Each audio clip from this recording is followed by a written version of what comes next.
zones across the world. We've got a very international audience, which we're delighted by.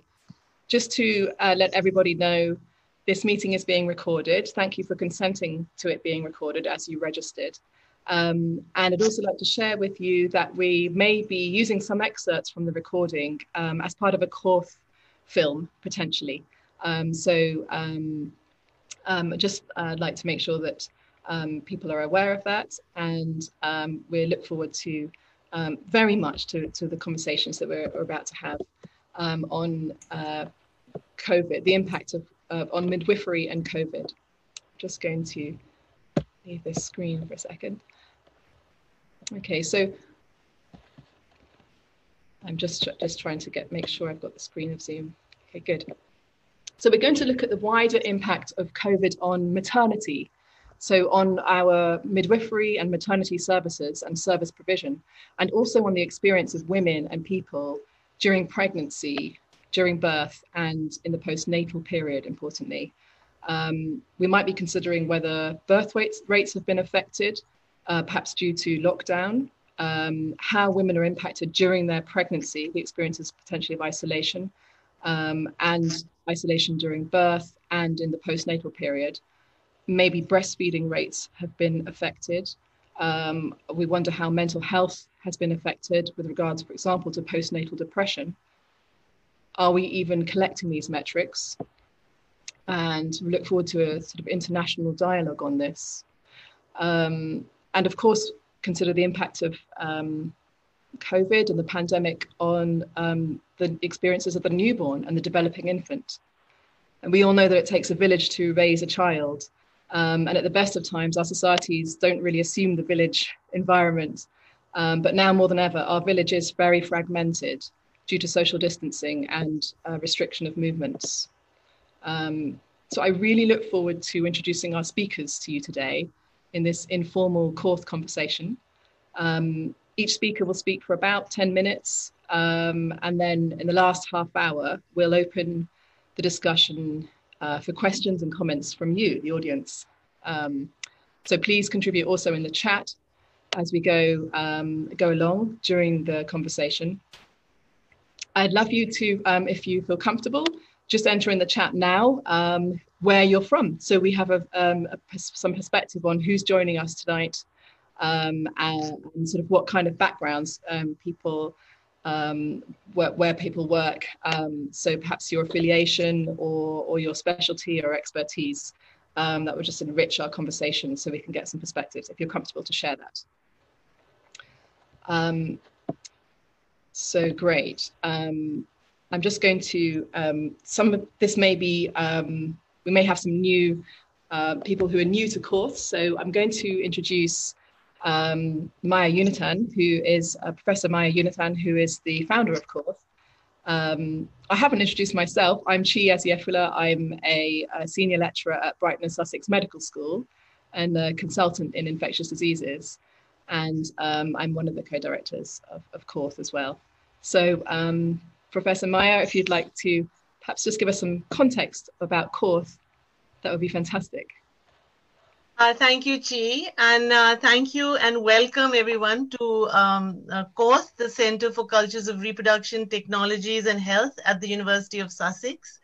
As Chi said, my name is Maya Unithan. I'm a medical anthropologist and I'm based in the School of Global Studies. And I lead CORTH with my fellow directors, Chi Eziefula, who's leading this event from the medical school, Maria Moscati from the law school, and Haley McGregor from the Institute of Development Studies.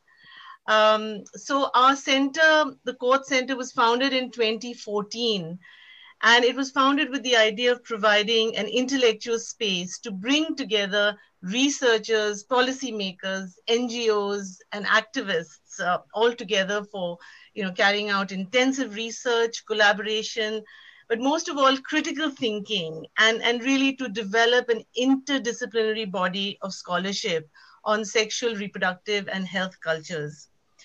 We undertake collaborative research with our members and networks globally and have currently over 200 members.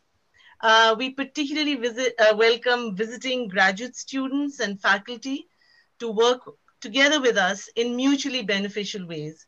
So please do take a look at our website to see how you can be involved.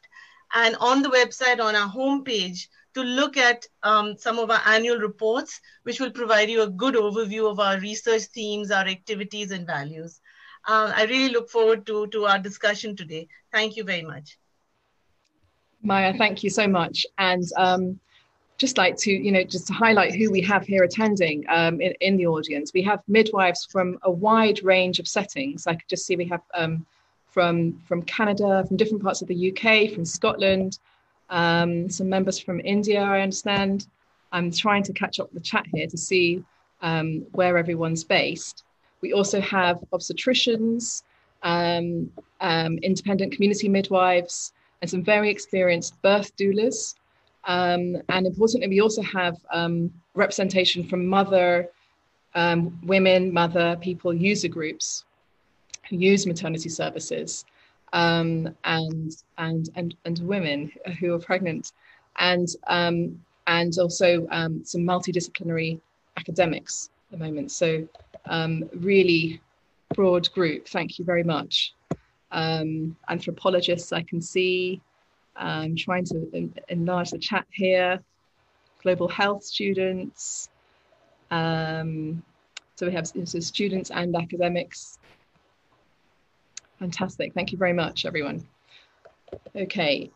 So I'm going to introduce our first speaker, Dr.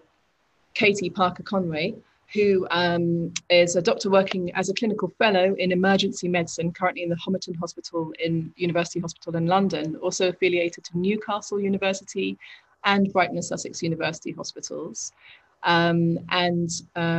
Dr. Parker-Conway is passionate about improving global health through research and education, and particularly women's health. And her current academic focus is on the impact of COVID-19 on women's health. So Katie, really warmly welcome. Just to give us some context here as to impacts of COVID on women's health. Thank you so much, Chief. Yeah, unmute. I'm just going to get up some slides, so just give me a moment.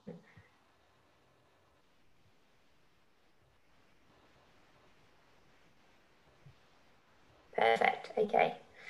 So thank you so much for all attending today. So the impact of COVID-19, from the disease itself to the lockdown and the restrictions we're all facing still today, has been wide-reaching, and especially for pregnant women. While gender inequalities continue to impact all women. Before the pandemic, women did 2.6 times more unpaid care and domestic work than men. Only 24% of our national parliamentarians were women, and 18% of ever partnered women and girls had experienced domestic violence. The United Nations have an organisation called UN Women, which is an entity dedicated to gender equality and the empowerment of women.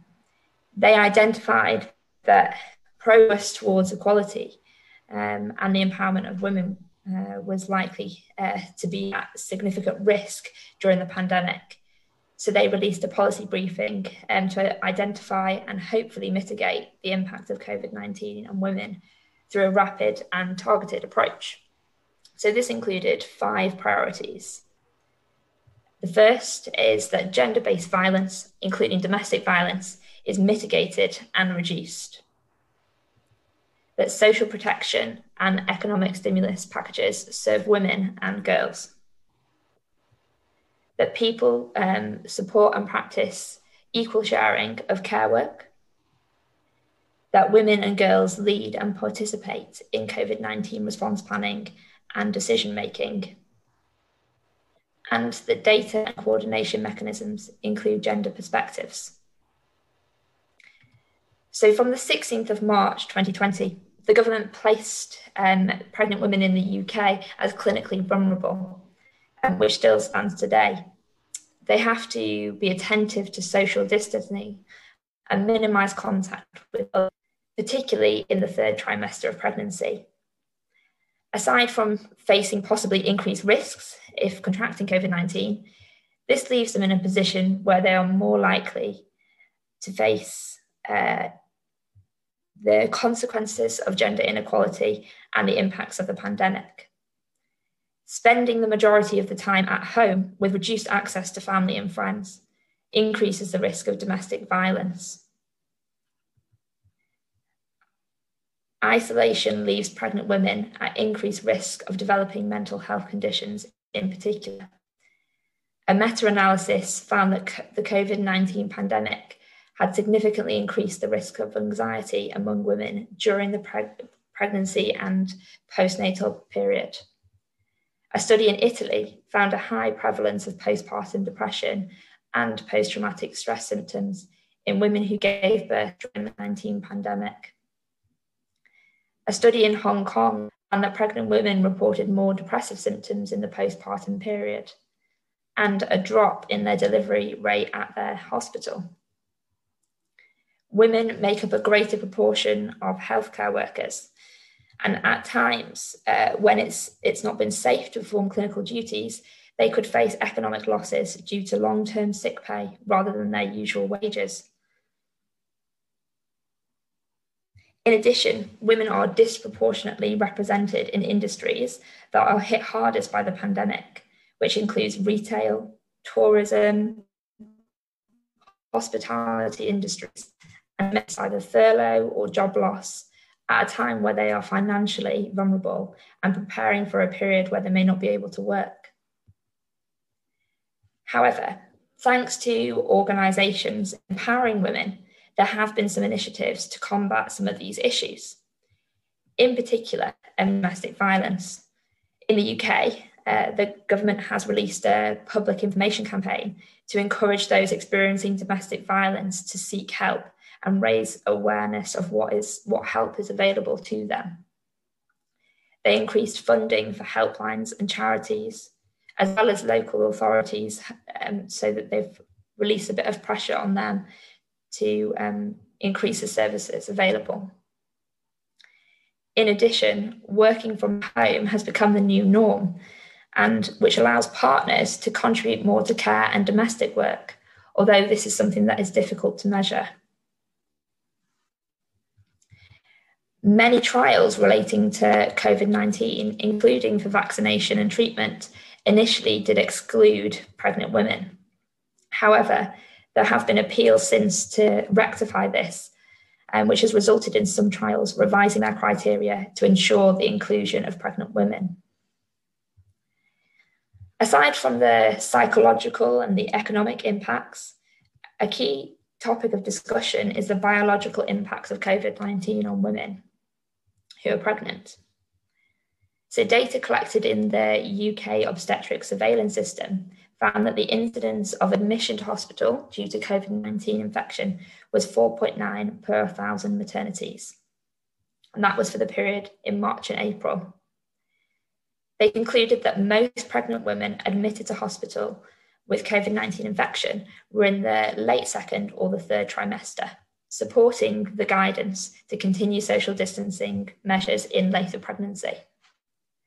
Reassuringly, most had good outcomes, and the transmission of COVID-19 to infants was very uncommon. They found, along with several other studies and systematic reviews, that the risk factors included obesity, having a pre-existing comorbidity, increased age, and being from a Black or other ethnic minority group. The high proportion of men from a Black or minority ethnic group admitted with infection was 56% of 427 cases, which was particularly concerning. A study in Brazil found that although maternal mortality was higher in those with Black ethnicity, there was no significant difference in the clinical risk factors commonly associated with worse prognosis between Black and white women, which suggested that social determinants of health may be an underlying contributor. Therefore, this area in particular requires urgent further investigation. A smaller case control UK study found that COVID-19 did increase maternal and newborn adverse outcomes. However, this was not corroborated by results from other countries. For example, a Swedish systematic review of cases found that most women presented with COVID-19 in the third trimester, but only 3 women were required to go to intensive care, and there were no maternal deaths. Notably, which I've put here on the slide, is that 91% had a C-section in that study. In Texas, an observational study found there was no association between COVID-19 infection and adverse pregnancy outcomes. 14 women were hospitalized for the indication of COVID-19, which is a similar rate to non-pregnant women. A systematic review of pregnancy outcomes internationally was completed in May 2020 and was in keeping with all of these findings. Several studies involving routine screening of cases in maternal units identified asymptomatic COVID-19 positive pregnant women, which has led since to practices of cohorting pregnant women according to their PCR status. A nationwide study in the USA analysed the presentation and disease course in pregnancy and 6 weeks postpartum women. And they found that the median time of symptom resolution was 37 days, and 27% of participants had persisting symptoms at 8 weeks or more, suggesting COVID-19 has a prolonged and non-specific disease course in pregnant women. However, this does need further investigation because a study suggesting this lacked a control group and is still ongoing at the moment. With the benefit of data collected so far, we've begun to identify ways in which COVID-19 affects pregnant women and some areas for particular future research and policy. This includes increasing support for women experiencing domestic violence, considering how to support pregnant women experiencing financial hardship as a result of the pandemic, having a low threshold to screen for mental health conditions, and ensuring pregnant women's inclusion in future research on COVID-19. Further areas for research include investigating the association between ethnicity and maternal COVID-19 and the characteristics of the disease presentation in pregnant women. Thank you very much.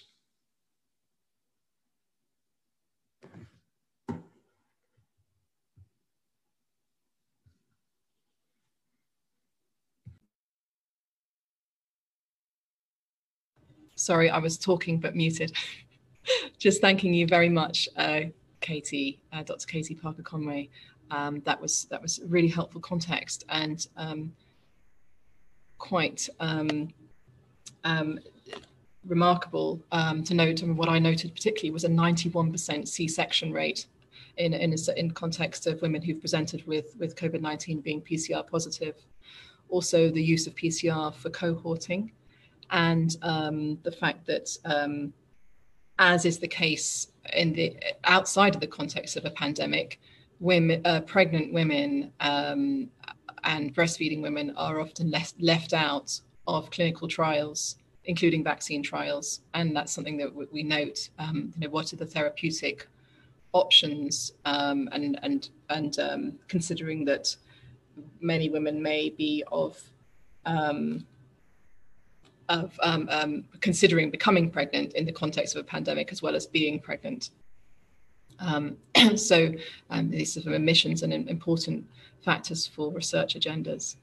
For those who've just joined, very warm welcome, and please feel free to pop in the chat who you are, where you're from geographically, and perhaps what your background is, what your specialty is. We really look forward to welcoming you into this conversation. So I'm going to move on to our next speaker. But if you do have questions for Katie following her presentation, please do enter the questions in the chat or hold them for later on in our Q&A session, which will start at about 5:30 UK time. So I'm looking forward now to welcoming Katie Tibble. who is one of the two first consultant midwives at Brighton and Sussex University hospitals. It's a new post. We're really excited to see where this will lead. And Katie's remit is around choice and supporting the voice of the woman and person as they make their journey through the local maternity services. And after nearly 20 years of practicing as a midwife in low and high risk birth settings, Katie has witnessed the positive impact of individualised complex care planning and the impact it has on the birthing woman or person.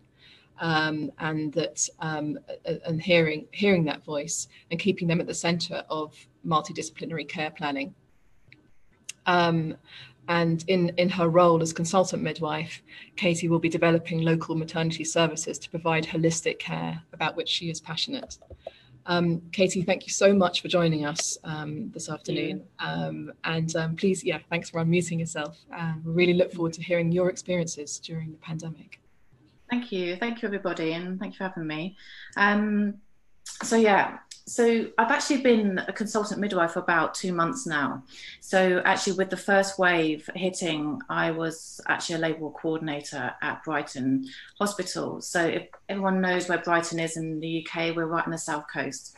And I've actually been working there for quite a few years now, and actually been working as a labour ward coordinator for quite a few years. And what I had really good access to see how women were feeling, experiencing their care whilst within a pandemic. So there's a few things I just want to sort of go over with you, what I witnessed, and also how I know in the introduction we talked about how birth rates were impacted and etc. So I was just going to touch on that a bit later as well. But I'm also going to just focus on intrapartum care. So it will be mainly around labour ward and also our home birth. So within Brighton and Haywards Heath, we have a pretty high home birth rate. It usually sits between 7 and 8%, which is the second highest in the UK, which we're really proud of, which we always really support women in that choice of their birth. So things that we really witnessed as midwives on labour ward to start off with is, and I'm sure you were all aware yourself, but within a month between March and April of this year, there was 14 different publications or guidance actually announced by the government to the public, to women and pregnant people about what they should be doing in their pregnancies and what should be happening in the hospitals or the care they should be receiving. So in such a short amount of time, women and people were absolutely bombarded by all these different advice, and they just didn't know what to do with it. First of all, with any pandemic, they were actually terrified about even coming to the hospitals. We know that, excuse me, I'm just going to drink. We know women did really question if they should access the hospital setting. There was fear that as soon as they walk into the hospitals, they would catch COVID. And to be honest, that's not a surprise. We weren't testing. There was a lot of media around not having appropriate PPE for the staff that were looking after them. So the fears were massive. It was, and then to be honest, the biggest fear for them was actually what kind of birth they were going to achieve, and if they had a birth plan or birth wishes, were they actually going to achieve that, and what could we provide? So even as the health professionals, from day to day, we were being told different things, and I'm sure a lot of people on watching this completely can, agree with that. And we weren't even sure if we could even offer pool births at one point. Even using gas and air enterococs, we weren't even sure if that would increase the spread of COVID within our hospital settings. So the fears were massive for the women. It was also fearful for the staff as well. So really, what we are, as my colleague Jane and I, when she comes and introduced herself, was all around choice. That really was, that should always be priority, and it didn't become priority. The other massive impact that women and birthing people had was partners, the effect of not having their partners present.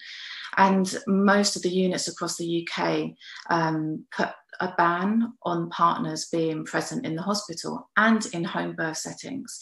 So only were they allowed to come and support the women in labour, or the people in labour, when they were actually in established labour.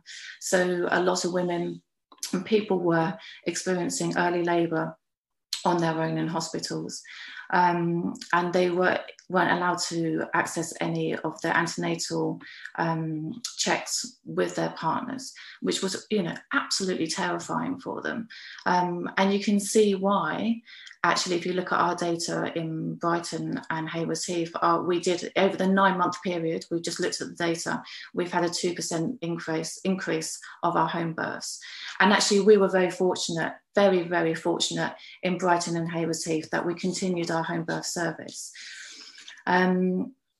And we were very lucky because we had a lot of discussions around with our ambulance service. And this is where it stemmed from mostly, was the ambulance service supporting the home birth system.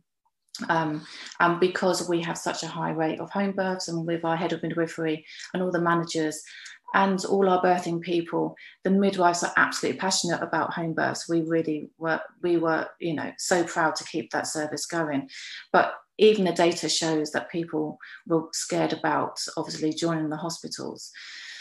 So, you know, we look at, for example, for the home birth setting, we know that free birthing also increased over this time, over these last 9 months. And if free birthing is something that is legal, but obviously we know that we want to be able to support and provide support for women and people having their babies.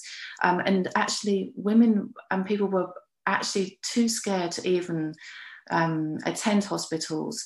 And if they couldn't have their home birth, were actually choosing to rather birth on their own. And even if they weren't actually planning that, they would rather do that. And, you know, not in a positive way, which is really, really quite amazing.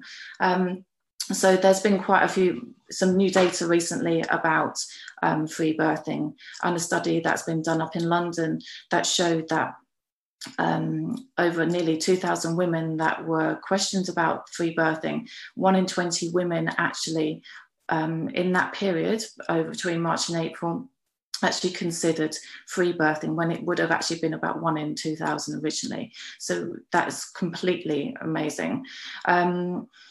The other thing, and I know there's doulas present on this chat as well, and I'm sure they've seen an uptake in their services as well. So, you know, women and birthing people absolutely are worrying about getting the support they need, and obviously are turning to doulas, they're turning to independent midwives. We know that independent midwives have had a much more of a demand in their services, so that women can get the care they want. But sadly, even with doulas, and I'm sure a lot of doulas have found this, that being in the hospitals, if we're only allowing one partner to be present, that means that even they can't be present. So that's been really, really hard for people attending. And obviously I know Katie before touched on our BAME population, and I also want to mention that we have quite a high transgender community in Brighton and Haywards Heath. And obviously they have been impacted massively on COVID, because we already know that they don't like to access healthcare and maternity settings because of fear of stigmatism. And if you imagine, you know, putting COVID on top of that, that's been something that we've needed to really address as well. So I suppose the other fears for women attending the hospital is also around, you know, if their babies are going to be affected by it, especially in that first wave, absolute fear if the babies are going to be affected by COVID. And we know on our special care units, at sometimes when we were actually, even because we weren't testing, if we assumed that someone was COVID positive, sometimes those women were actually were removed, the babies were removed from them for up to nearly 5 days without seeing their babies afterwards. And the impact on feeding, bonding was absolutely massive.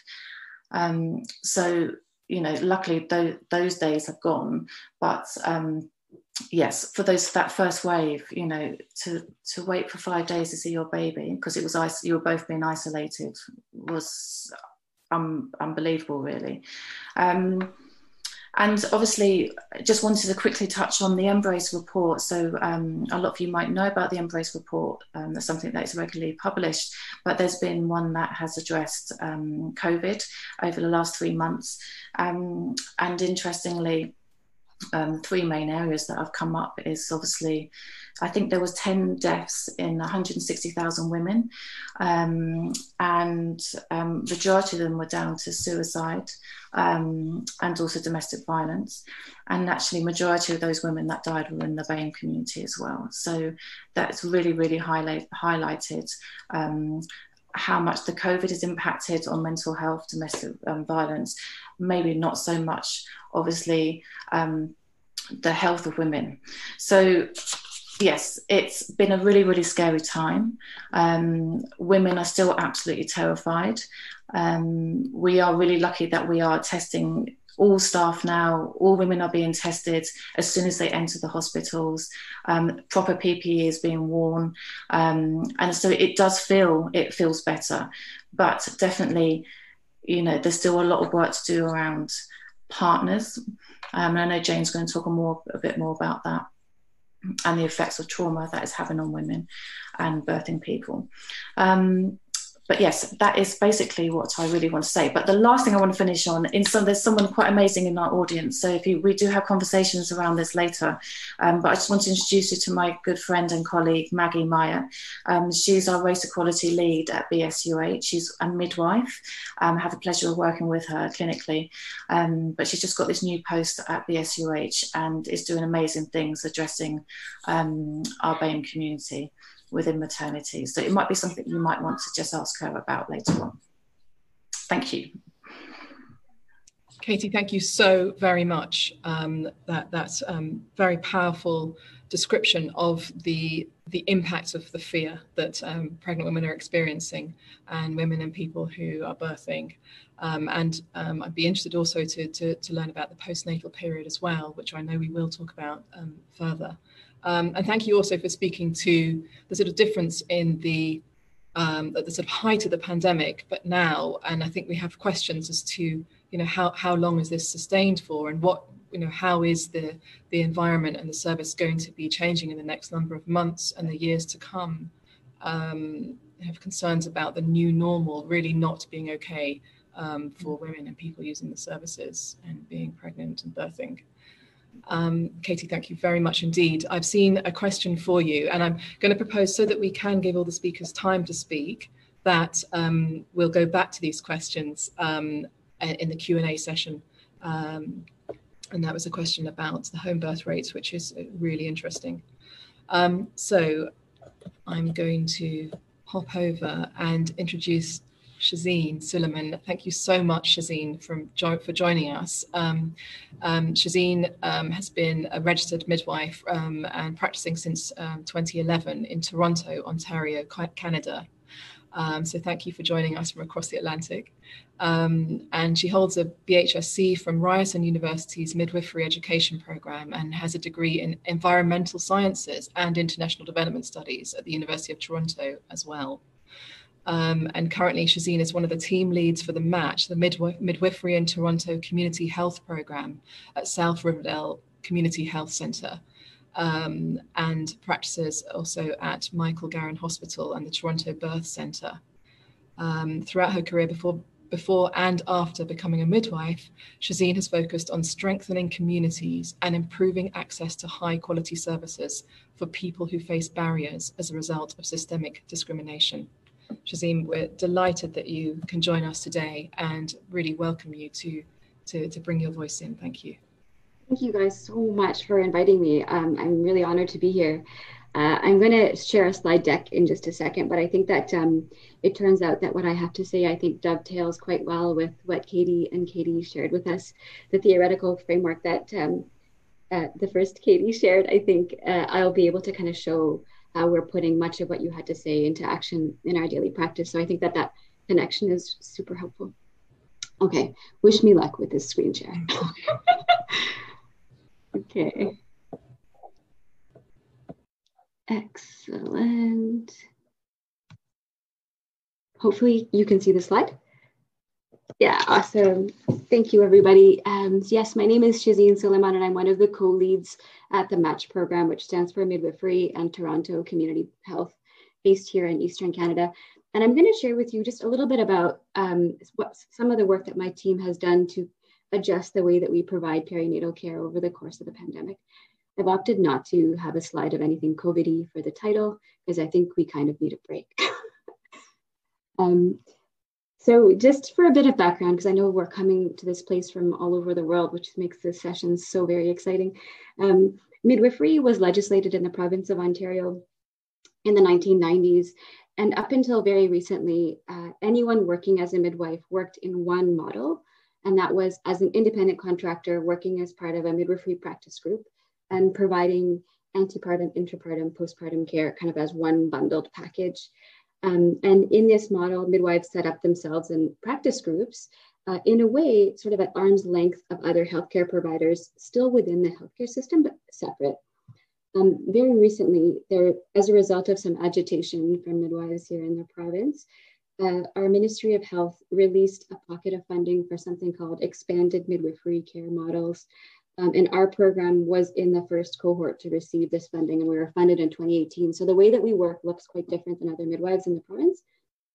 So we are a team of 4 midwives and 1 social worker at MATCH, and all of us are salaried and integrated onto the primary healthcare team at the health center. So we're really embedded within this South Riverdale CHC, which is pictured here. As midwives, also, we work a little bit differently than our colleagues out there in the usual midwifery landscape, in that we're providing fairly full spectrum perinatal care. So that also includes abortion care services and case management for even up to quite late term losses and abortions. We provide early pregnancy loss management, and then of course the usual and amazing antepartum, intrapartum, postpartum care. This is a photo of my team. That's Tiffany Fong, Jenna Bly, myself, and Andrea Luchuk at a moment in time where we could hold one another in this way. So this is just kind of a snapshot of who our clients were. When we started up as a practice, we really had endeavored to bring a very high level of perinatal care to folks that don't usually have access. And that kind of underpins everything that we do at MATCH. So just to give you a bit of a snapshot, 2019 was our first kind of operational year where we started to do births and the abortion work. And in that time, we served 153 clients, the bulk of which were BIPOC, which, as many of you will know, I'm not sure if it's lexicon that's only North American, but it's Black, Indigenous, people of color. 70% were living in the province without access to provincial health insurance. So we're essentially uninsured to receive healthcare. 45 were homeless or underhoused, and we've really seen a sharp rise in that particular demographic on our caseload during the pandemic. 40% were parenting alone, and about 15 were teen clients. So the pandemic strikes, and we have to make some changes. Since the pandemic, we've seen, as I said, quite a rise in the number of folks that we are seeing that are homeless and underhoused. So right now that figure stands at about 65% of our caseload. And most of them are living within the shelter system here in the city, like in family shelters or in women's shelters. And so we know this, like COVID cases kind of blew through those congregate living settings fast and furiously when the pandemic first started. And when people were so inappropriately actually packed together, sharing very tiny living quarters and bathrooms and communal kitchen spaces with so many other people. So unlike our colleagues in the practice group world, we saw COVID cases and we saw them fairly early on. The other thing that we were able to correlate was this real tight connection to BIPOC folks and COVID-19. We had noted that in March and April, and now our province has come out with some data so that we know this without a shadow of a doubt, that there's a tight correlation between race and this disease. So our team brought our first kind of COVID-19 patient to our labor and delivery floor. That person came from our caseload, and she ended up being the first COVID-19 C-section. In the city here, we have something called the Inner City Health Associates, and they're a family doctors group actually that's been tasked with setting up the response to COVID-19 for folks who are homeless and underhoused, to provide them with a place to isolate and quarantine. So what they've done is they've taken over hotels in the city that are, underused at this time, and turned them into kind of respite or medical facilities. And ours were the first perinatal clients entering those spaces. And I have to say that they weren't thrilled to have us there, mostly because folks there's a real reluctance to work with pregnant people and postpartum people, worried that they're not going to do a good job. And so we have been providing care within those spaces as a team of midwives, and have continued to provide care in the shelter system at a time when we're seeing a real reluctance to enter into those congregate living spaces. So the pandemic strikes, and like all of you all, I'm sure we've had to be really creative about the way we provide care.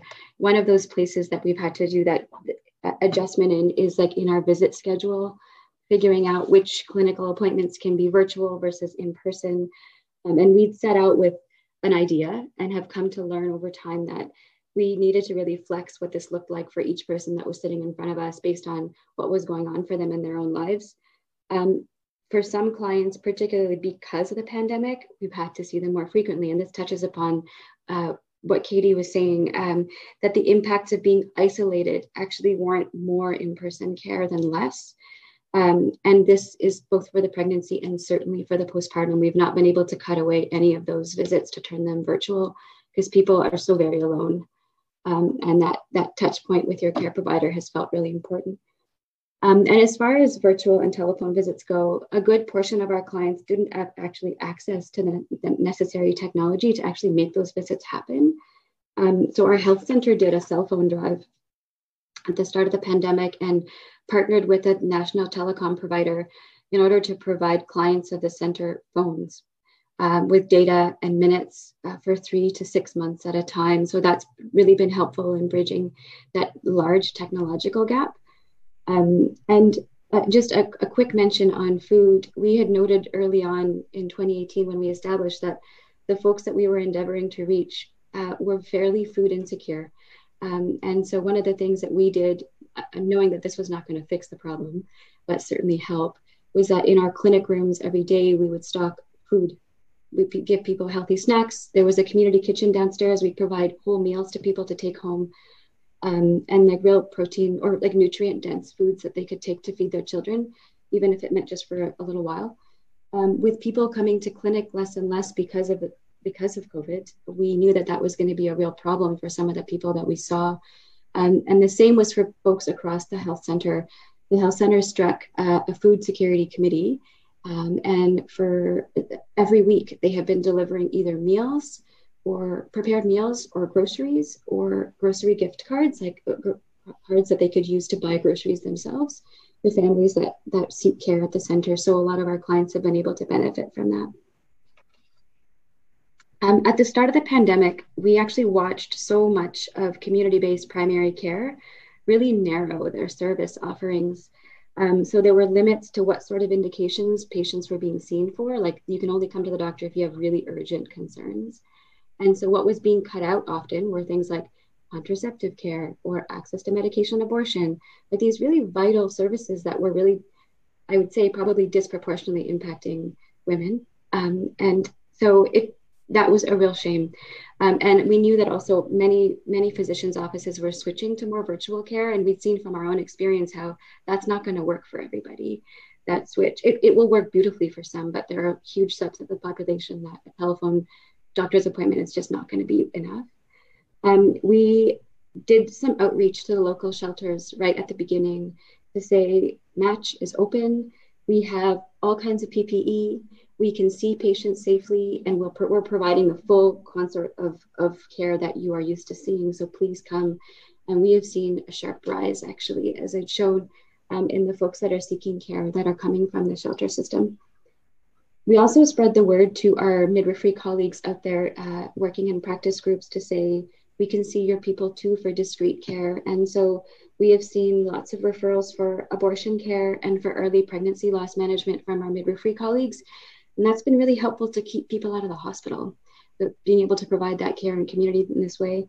Midwives in Ontario can frustratingly not prescribe medications to treat STIs.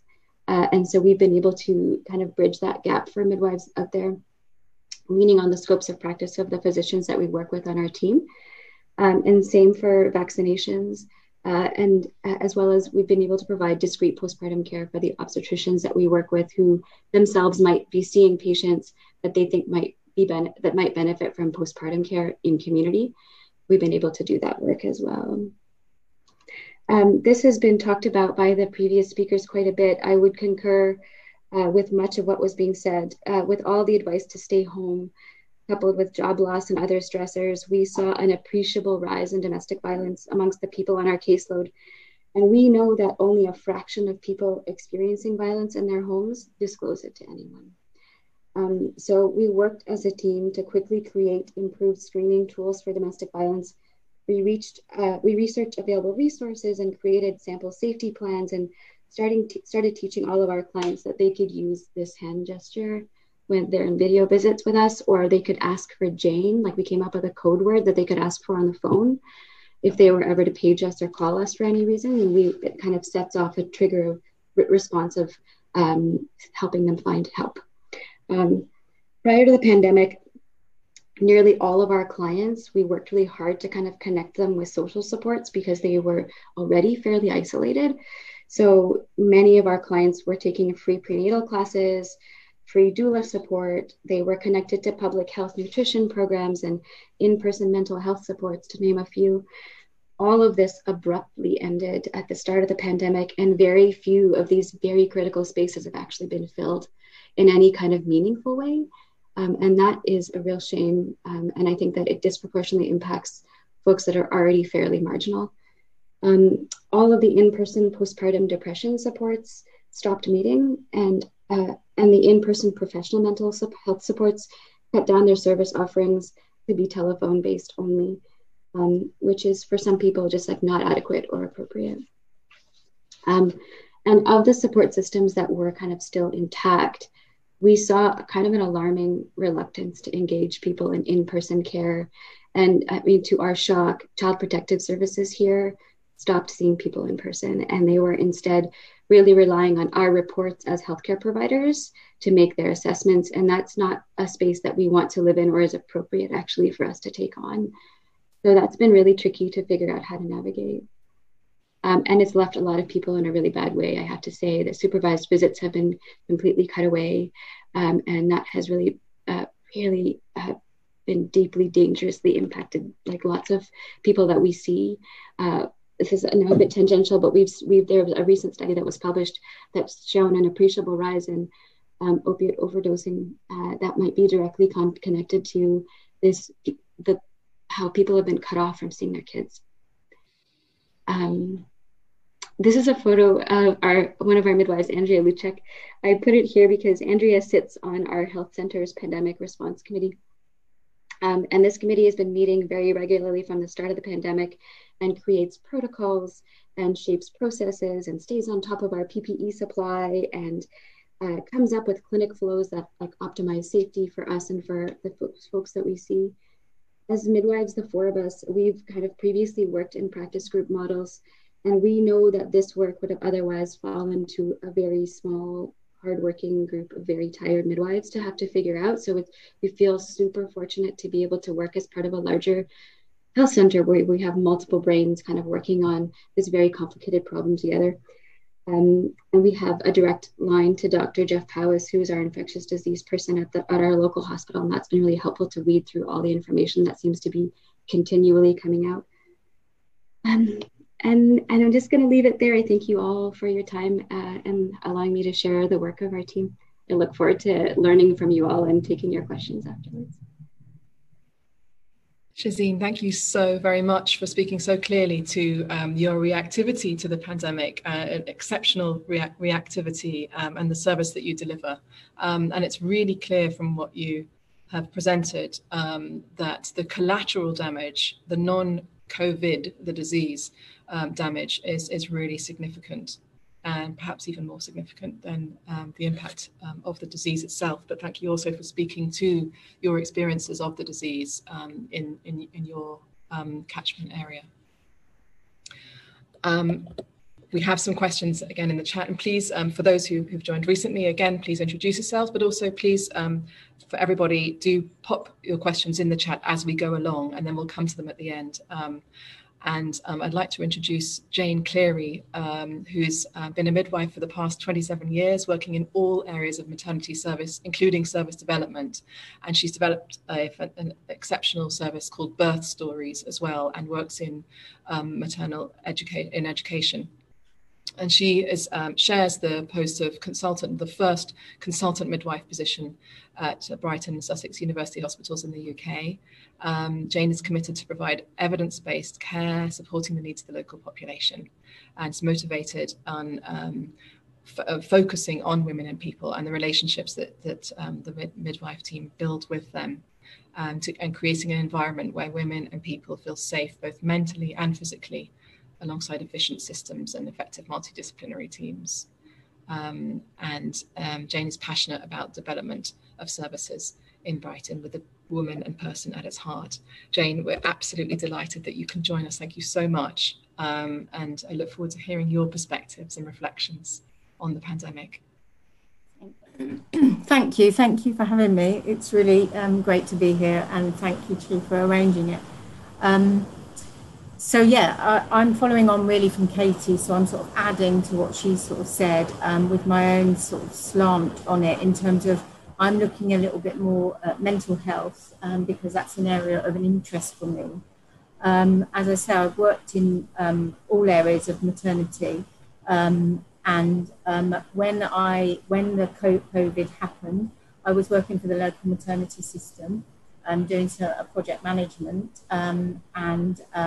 so I wasn't actually working clinically. So I was brought in back clinically because I wanted to support the services and I wanted to support the staff. So the position that I took up during that time was to be the antenatal lead within clinic. So it gave me a really great opportunity to be at the forefront of maternity care, because I was the first point of care for a lot of women. And we have a scan department in our antenatal clinic. So I was at the forefront of scans, which was a big issue actually during the pandemic. And also ongoing care for women, certainly with complex needs, who do attend antenatal clinic, because generally our community midwives do their antenatal care in the community, but we do see women in our antenatal clinic. And I was also sort of a resource in antenatal clinic, and was sort of the front-facing place for maternity. So I felt really well positioned to be there. It was really, and so we're going to reflect on some of the things that happened when I was in antenatal clinic, and some of the sort of feelings that I had from women. Just to say, I did work in Birth Stories, which was where I listened to women's stories around birth, and what happened during that time. It was very early in my career, and actually it changed my career, because it made me realize that actually as midwives, as clinicians and doctors, we focus very much on the clinical outcomes and the safety of women. Of course, that's at the forefront of our decision making. But when I started listening to women, what I heard from them was, yes, of course, they need to be safe, but actually they need to feel safe. And feeling safe is a really significant part of how they then feel after pregnancy and birth, and how their mental health is following. And feeling safe is about building relationships, trust, which we build face to face with women, about feeling in control, about feeling understood and listened to. and feeling cared for with kindness and compassion. So feeling safe is sort of all under that umbrella. And what hit me really was with COVID, so much of this will be impacted, actually. So, you know, as much as we did really amazing things at Brighton, and I'm really proud of the midwives there, and I think that we responded, you know, fantastically to what was happening. Actually, we couldn't always make them feel safe with the restrictions that we had to put in place, which we were advised to with government. So our leads within our service were really challenged to try and work out which restrictions we had to put. You know, we had to go with government guidelines, but it was really difficult to put in those restrictions because we were very aware of the impact they might potentially have. So it was really challenging. And also some of the restrictions were about staff. They weren't just about women because we had to social distance. So we had to reduce capacity. So it was, you know, and also staff had their own personal lives going on. So it wasn't just always, it's normally very much focused on women, but we also had to look at the staff as well around that. So it was a really challenging time. One of the main, so in antenatal clinic, my main reflections around being there was it really did impact on women and their choices that they were making, and very much I'm about ensuring women have as much choice as possible and their decision making. So sort of starting at the beginning when women did attend for scans, we weren't able to have partners there for scans, which was really challenging and really, really, really difficult for women. It was their first point of contact and they were on their own.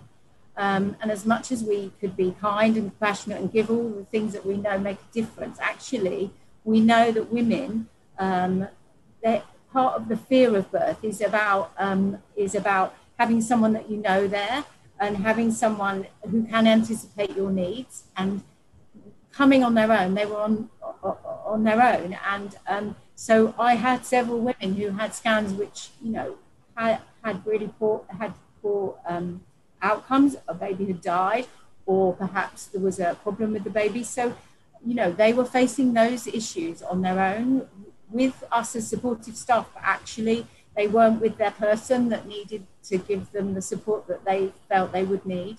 As much as we tried to call partners, which we did, and they come along and met them and stuff, and so we tried to get them through that. That was a really challenging time for women with their scans. Also around decision making and choice of birth, I know that, you know, we induction and cesarean sections, women often seem to choose a cesarean section over an induction because what happened when you were induced, you weren't able to have your partner with you until you were in established labour. So women often base their choices and decisions on that as opposed to on what was actually right for them medically and mentally as well, potentially.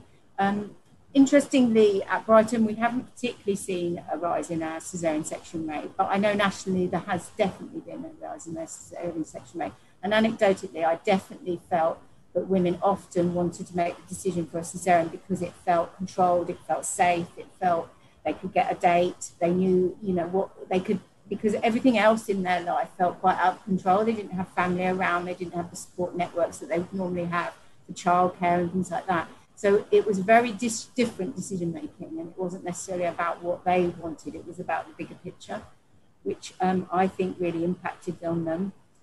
We lifted that rule as soon as we could, I'm pleased to say, and now, you know, women partners and women and people do have their partners or their significant other to attend for the scans.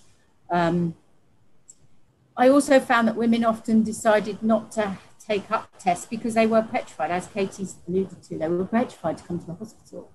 So they did make different decisions about whether to come to the hospital for a particular test or whether actually the risk of coming to hospital was greater. So I did see women opting out of tests and scans when they potentially needed to have them. And you would have the conversations with them, but at the end of the day, that was their choice and their decision. So that was another area. And I know that nationally, again, locally, we haven't had an increase in poor outcomes with stillbirth and things like that. But nationally, I know there has been an increase because women didn't necessarily access service when they needed to because of around fear. Women often were expressing feelings, women and people were often expressing feelings of being quite isolated at home, which I think everybody's sort of talked about. They didn't have classes, they didn't have opportunity to speak with other pregnant women or people. And I was speaking to one woman who attended, her family were in Spain.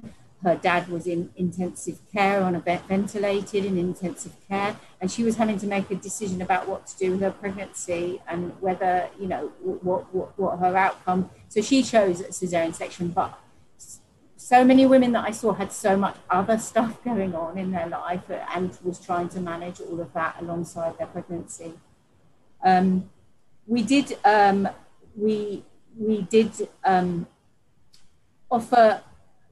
offer a home birth option, which was great. We managed to keep our service running, as Katie alluded to. And we did do things like we offered, there was an initiative called Behind the Mask. So we did pictures of us behind our masks to show who we were. So we tried to do lots of initiatives to really try and help around that, but it was still very, very, very challenging for women. I know we've got a fantastic maternity voice partnership that we work with really closely, which is users that come in and use our service, and they get involved in all of our sort of planning around protocols, guidelines and education. So they've been an amazing group. We didn't work with them initially that well because it was a pandemic and we were just trying to sort ourselves out. But then I know that we really did start to work with them. And what we had was we had social media midwife. We created a new post, a social media midwife, which we now communicate much more over social media, and women were getting much more consistent messages from us. And that was in collaboration with our maternity voice partnership, because they were telling us actually what women are feeling, and we tried to work together so the messages again were consistent.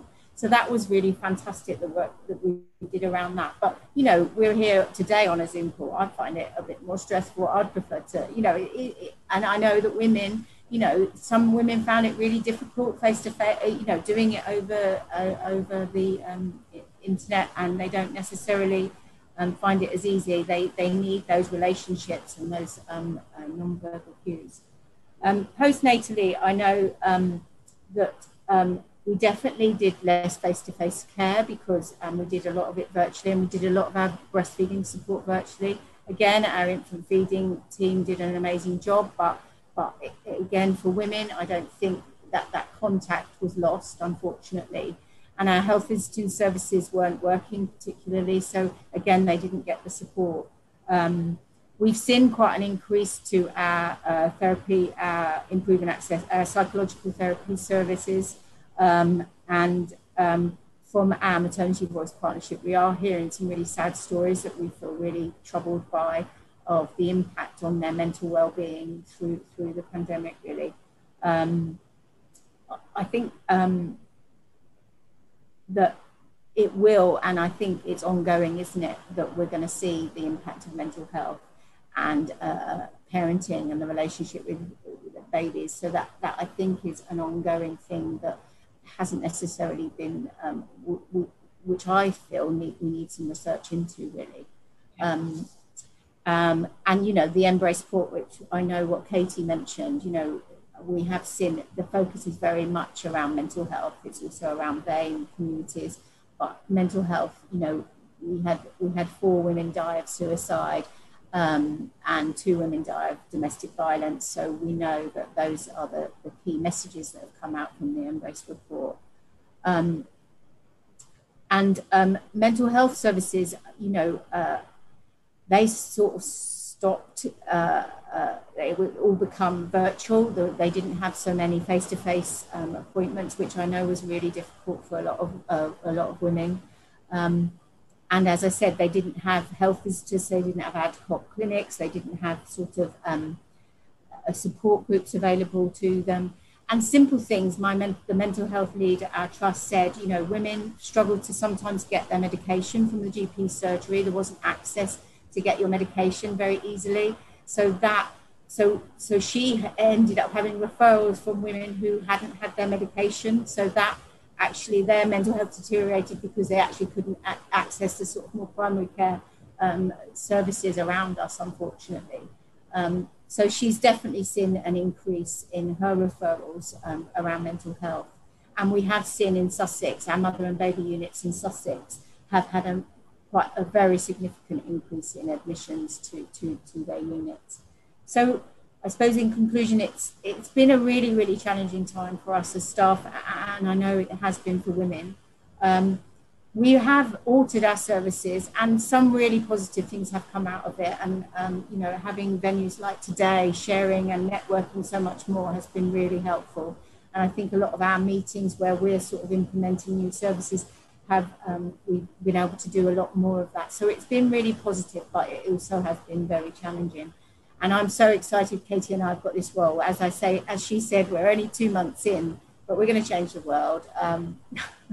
So no, but we're looking at our existing services, and I'm certainly, we're looking at complex care planning, we're looking at mental health services, and we're organising our services to offer sort of more continuity, to look at what we need now in this new landscape that we're in going forward, to make sure that, you know, we can try and support, and also supporting our staff, because I don't want to ever forget our staff, because it's been very challenging the last year for all of them working in it. And so we are setting up networks to support our staff as well.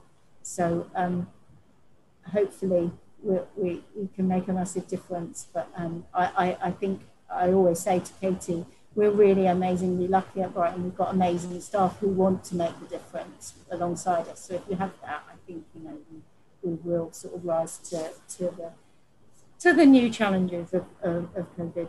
So thank you for listening, everybody. Jane, thank you so much. Make sure I'm unmuted. Yes, I am. So lucky to have you here to talk today. Thank you so much for what you've shared. Again, just reflecting on the fact that Brighton is a relatively low transmission area for COVID in the disease. It is remarkable to hear the profound impact that all of the restrictions and reorganisation of services has had on women. And thank you for speaking to that so clearly. And also to hear the positive aspects about how it's enhanced your communication with women and the sort of introduction of a social media midwife, an actual post to make communication easier. I'm going to move on and introduce, please, I can see some questions coming in. Please keep your questions coming in thick and fast. If we can't address them all, it still will help us to recognize what the important topics are that we're touching here. I'm now really pleased and delighted to introduce Saraswathi Vedam, Professor, who is the lead investigator of the Birthplace Lab and Professor of Midwifery in the Faculty of Medicine at the University of British Columbia. And over the past 35 years, she served as a clinician, an educator, a researcher, and a mother of 4 daughters.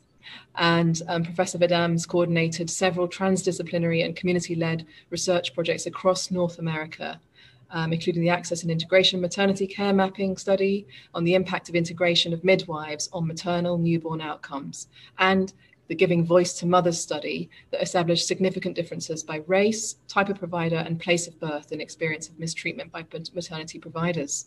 And she's currently the PI for Respect, which is a national study to examine the respectful maternity care across Canada, with a focus on amplifying voices of communities that are seldom heard.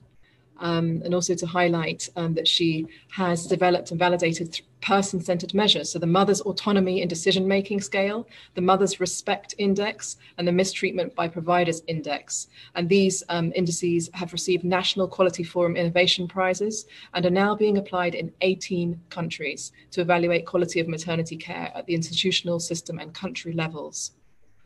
And Professor Vedam has been active in setting international policy on place of birth, midwifery education and regulation and interprofessional collaboration, and is convened 4 birth summits in the US and chaired the 5th International Normal Labour and Birth Research Conference in Vancouver. And in 2017, she was named the Michael Smith Health Research Institute Health Professional Investigator. We are absolutely delighted to have you here on our webinar. Thank you so much. We really look forward to hearing what you would like to share with us about your experiences during the pandemic.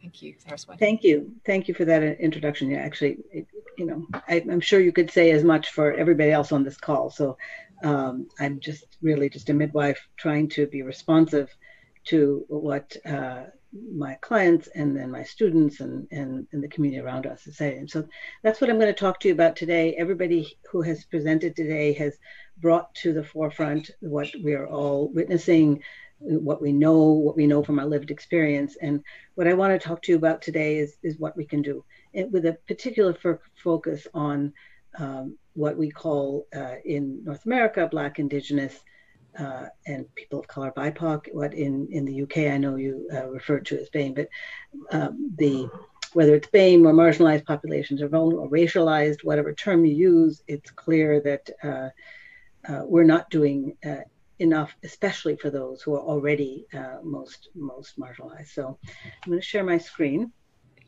and show you a little bit about what my lab has been engaged in, and hopefully through that give you all some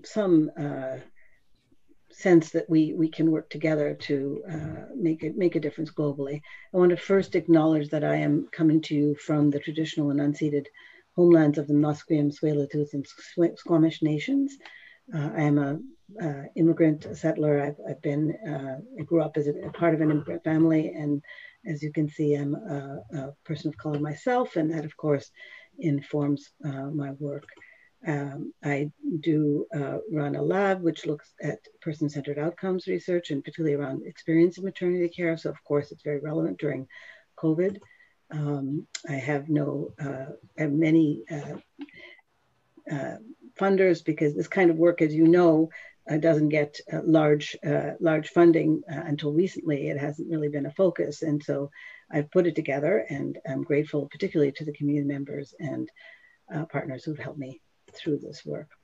And just to sort of locate our conversation now globally, I know you're many of you are in the UK, and I can see that there are people from around the world as well, that this is really what we're talking about, is the basics of what we've been talking about for, some of us for 30 years, but certainly since 2016, when experience of care and quality of care started to be defined not just as to facilities and information systems or the first line management of complications, but also what respect, competent, motivated personnel, communication across birth settings, all of those things are, as we know, very important outside a pandemic, and even more important during a pandemic.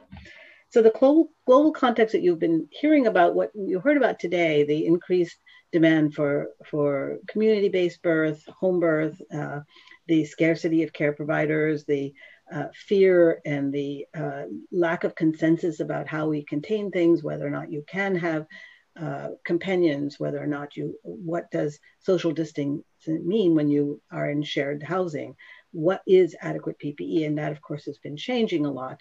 What we've seen through the whole thing is that the focus on human rights has not been there, at least until recently. That globally, it's really been what people tend to revert to business as usual, and what they are most concerned about, which is infection control, and without thinking about concomitant morbidities and long-term harm that can happen if we throw everything we've learned about quality care out the window.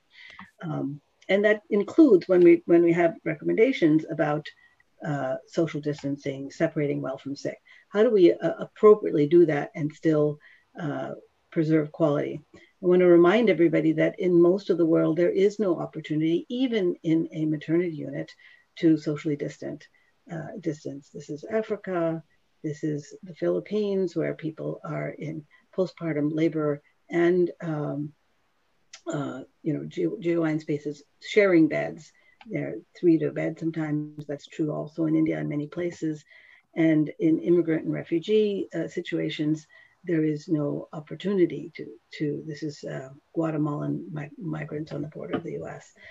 We know from the history of pandemics that during the Ebola epidemic in West Africa, and that wasn't that long ago, it was 2014 to 2016, that the access and the use of reproductive and maternal health care services plummeted so much that maternal and neonatal deaths and stillbirths indirectly caused by the epidemic. I'm going to say that again, not by Ebola, but indirectly caused because of lack of accessing care.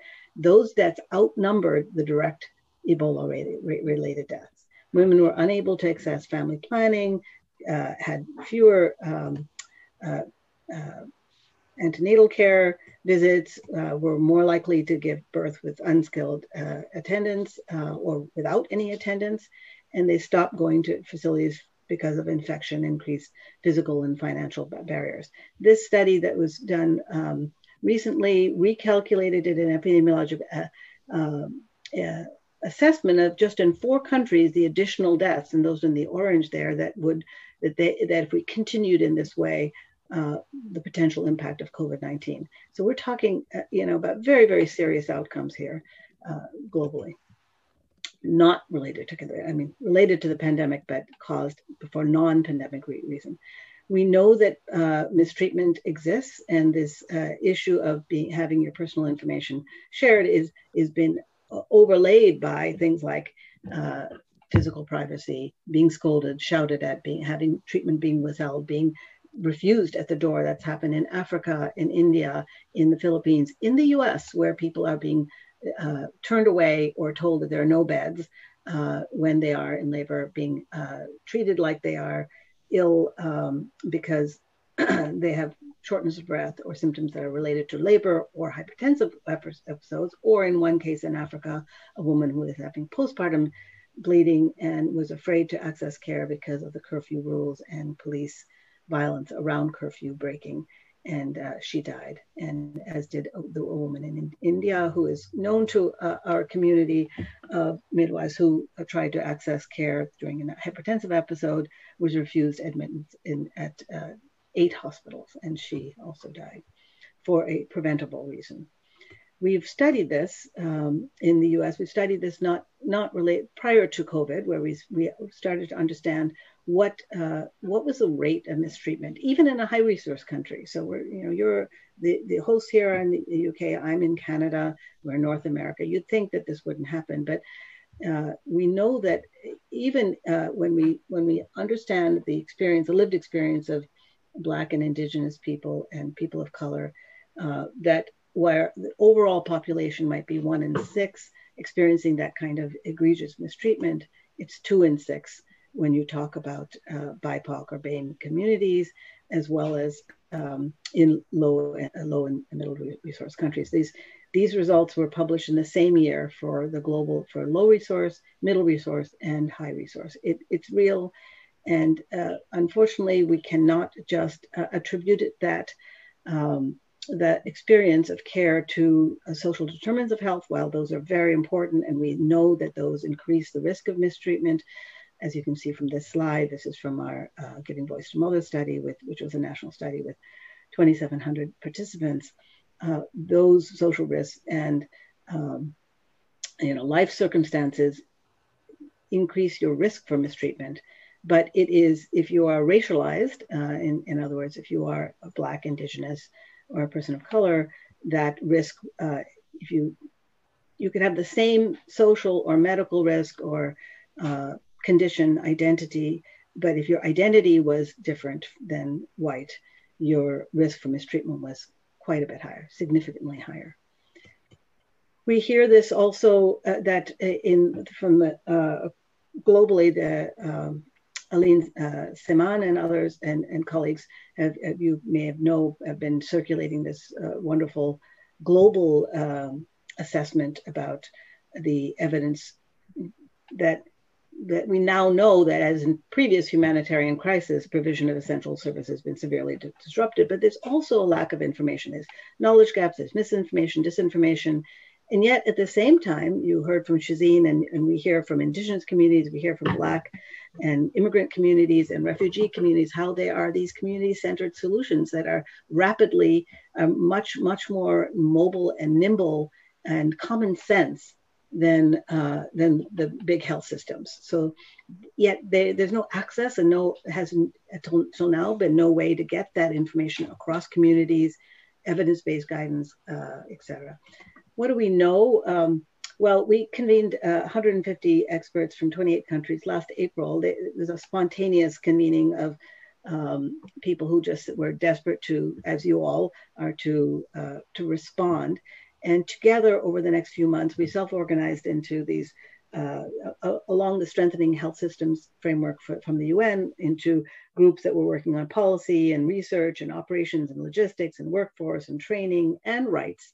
We gathered all these best practice guidelines and what we're hearing, even anecdotally, about what could happen to shift, to deal with things like supply chain and finance and policies that were restricting companionship, and try to bring back to the forefront what we have, what we've know. So we collated all these documents, and just to remind everybody, these are not new things. We have lots and lots of evidence and documents and guidelines out there about what quality and safety means. That inclusion of people in decision making, insurance of companionship, not separating mothers, gender sensitive care, eliminating racism, implicit bias, making community-based care and home birth and birth center safe, and there's seamless access to the health system when it's necessary, breastfeeding, reducing extraneous personnel interactions. This is all core to how midwives have been providing care, and know that it requires also listening to our clients, listening to people who we serve as far as what is culturally safe for them, what makes sense for them, what can they access. We know that all exists, but it hasn't been widely disseminated or uptake, across the world, and not everybody has access to those things. So we gathered all of this guidance, including legal documents. We put them into a huge database that you can see here, and I'm going to show you. We then mounted it onto a platform, which we're calling a Quality Maternal Newborn Hub, and I'm going to show you what it looks like. Give me one moment.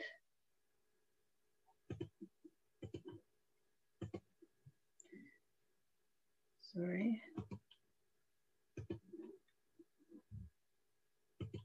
I shared the wrong screen there. Oh yeah.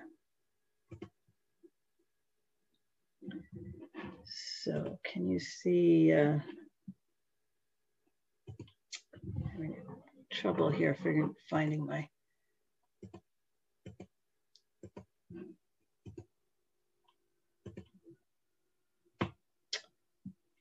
Okay, hang on a second.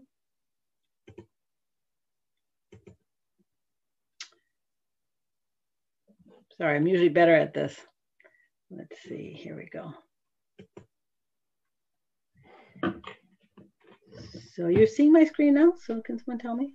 We can see you, but we can't see the slides that you've shared with us.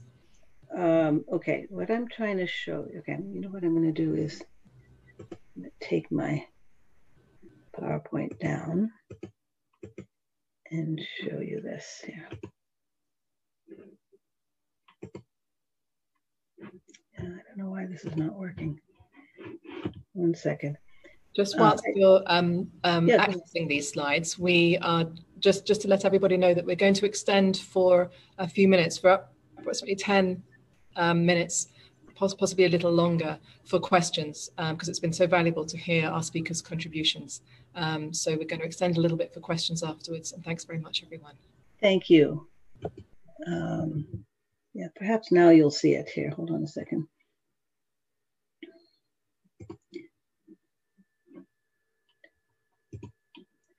I'm not able to, let's see, share my screen here. Here we go.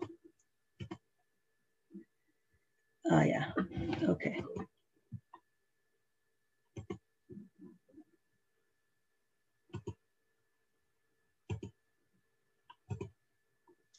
Are you, when I just shared my screen there, and could you see the, are you just seeing a black, or what are you seeing? Unfortunately, we can see you, but we can't see your screen at the moment. Maybe would it be possible to describe it in words, or just to? Yeah, so I'll go back and see if I can. Left. Yeah. So I'm sorry. I'm disappointed not to be able to show you this the hub. I don't know why the technology is not working, but basically what we've done is we've put together an online centralized source, which is searchable, which has 400 pieces of guidance. It has all of these best practice guidelines, the video clips of community generated solutions, people talking about how they got their elders to be able to still provide ceremony and teachings remotely, doulas who've talked about how they task shifted to do virtual doula care, how Black and Indigenous and immigrant women have been able to provide culturally safe support around, just like what Shezeen was saying, around food and childcare and information.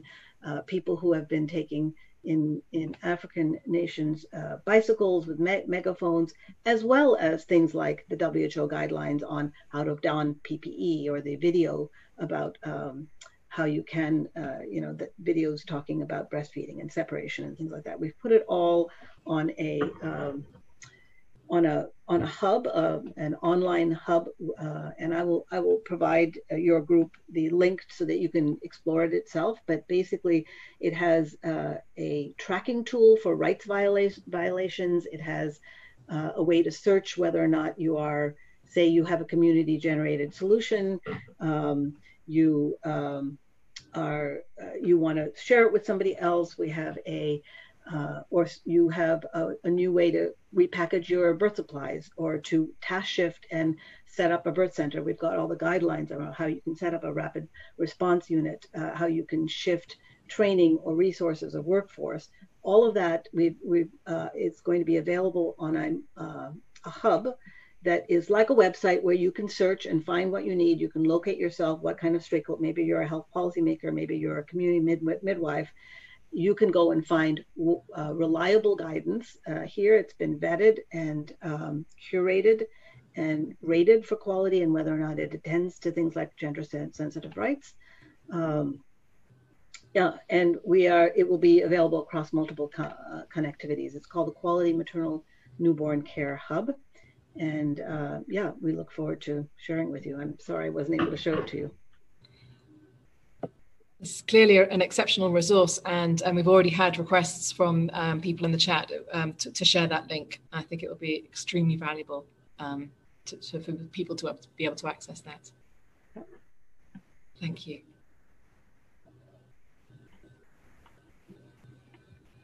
So thank you so much to all of our speakers. We're extremely grateful to our speakers internationally, and thank you especially to our colleagues in Canada, because I know that this is actually Monday morning, which is the time of one of the most important clinical handovers, and you've shifted the service so that you can actually be here with us today. We're very grateful. It's been extremely valuable and informative.